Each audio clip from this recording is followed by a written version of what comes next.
Falling short. Issues of Uncle J.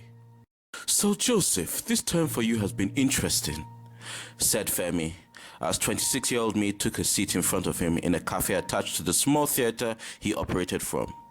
You see, Femi was the founder of Identity Drama School, which provided evening and weekend acting courses for children, teenagers, and adults. How so? I asked. Your performances I found were subpar because they lacked no emotional connection. Really? Yes, so I'm going to leave you in the advanced group rather than move you up. It's a shame. Not really, because the advanced group will help you to develop further.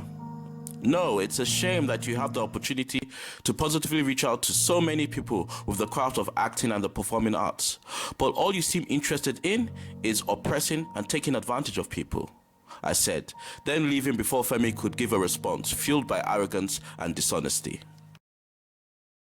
Episode 15. Acting. Fragile.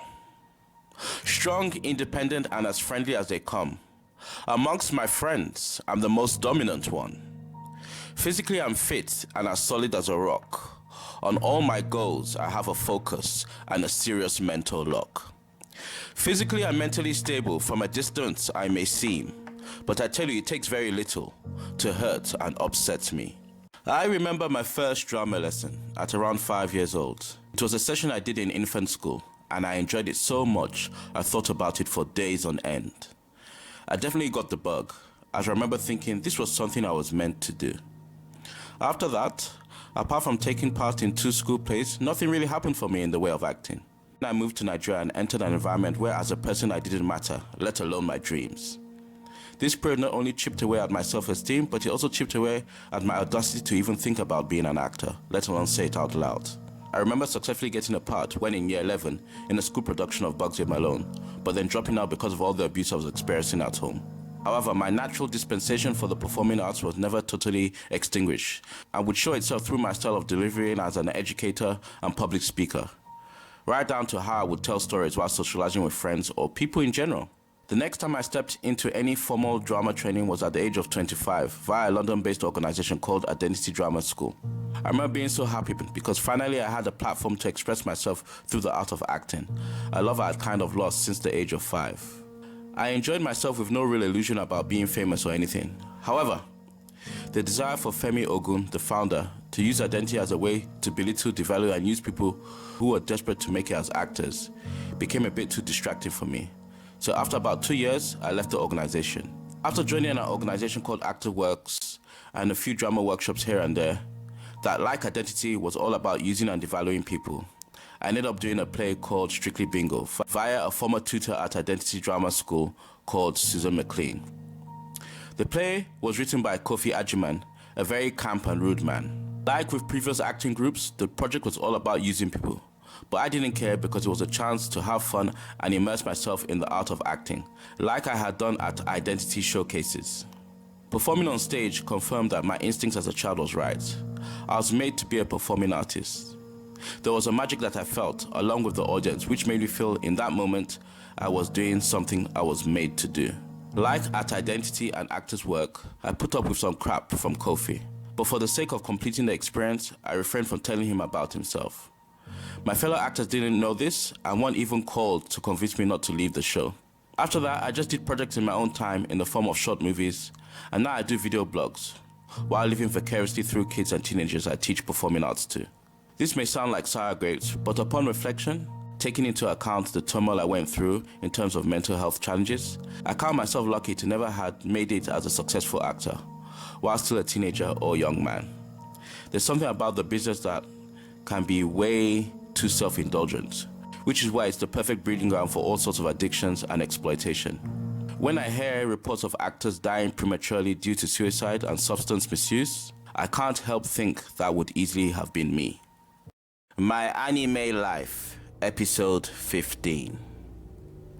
5 serpent doves top assassins, who to the average man would have been deemed invincible, walked into a nightclub named after the clan they were brought into, 3 hours before opening time. There was Diego, a tall, slim South American man in his 20s whose training led him to unlock the ability to weaponize the air around him in a way that was limited only by his imagination. Nam, a short, athletically built Vietnamese man in his late teens, who could wield any blade with skills beyond the scope of any normal person. Rory, a huge English male in his 30s, who was all muscle and stood around 7 feet tall, with a right cybernetic arm that could be transformed into a cannon, that at full blast could level a city block. Zia, a petite Russian female in her 20s, who wielded a steel pole as well as Nam wielded his blades. And Carlos, a Mexican male in his 20s, who had otherworldly gun-slinging skills. All 5 killers, wearing black military-type clothing, approached the area where they usually sat to discuss business, only to find Jay casually seated eating some peanuts. "Hey guys," greeted Jay. All 5 assassins responded with a blank look. "I know you're wondering why I'm here. After all, the agreement was you leave me alone and then I leave you alone. But here's the thing.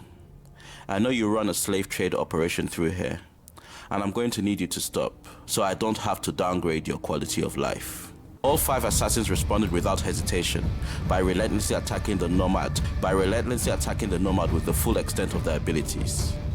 Jay chose to mostly use his natural fighting skills, utilizing his unlocked ability to evade when put at an unfair disadvantage, which in itself put on display an outstanding fight IQ.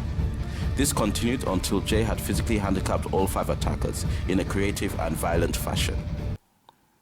Al, serving as his comrade's snipers, attempted to take out Jay with a sniper rifle from an opposite building 3 kilometers away. Suddenly, from Al's perspective, Jay vanished. Al, after looking around, turns to leave his position, only to be face to face with Jay, who in turn stabbed his right eye and badly broke his left arm. "This is me showing mercy," said Jay, then leaving the area. Falling Short complete series can be found on JOMAJ Studios' YouTube channel. Falling Short is also available in paperback book format or on Kindle. To get your copy, email jomajstudios@gmail.com. That's jomajstudios@gmail.com.